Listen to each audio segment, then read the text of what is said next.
سے بہت سارے لفظ شروع ہوتے ہیں۔ یہ ہے بچوں ہماری اردو کی کتاب ارم۔ اردو حروف تہجی میں حرف ز لکھنا اور پڑھنا سیکھیں گے۔ ز سے ذخیرہ، ز سے ذاکر، ز سے ذرہ، ز سے زباں۔ جب ہم ان الفاظ کو کہتے ہیں تو ہمارا پہلا حرف ز نکلتا ہے۔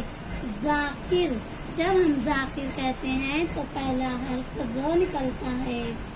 جب ہم ذرہ کہتے ہیں تو ہمارے منہ سے پہلا حرف ز کی آواز نکلتی ہے۔ جب ہم زباں کہتے ہیں تو ہمارے منہ سے پہلی آواز ز کی نکلتی ہے۔ یہ ہے بچوں ہماری سلیٹ۔ سلیٹ پر صاف اور خشک کھانا بنائیں گے۔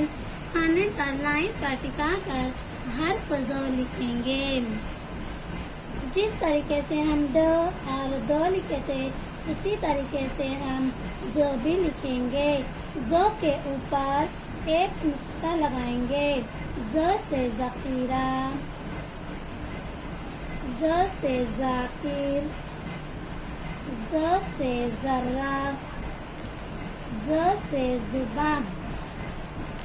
ز کے اوپر ایک نقطہ لگاتے ہیں بچوں، یہ ز کے اوپر ایک نقطہ لگائیں گے۔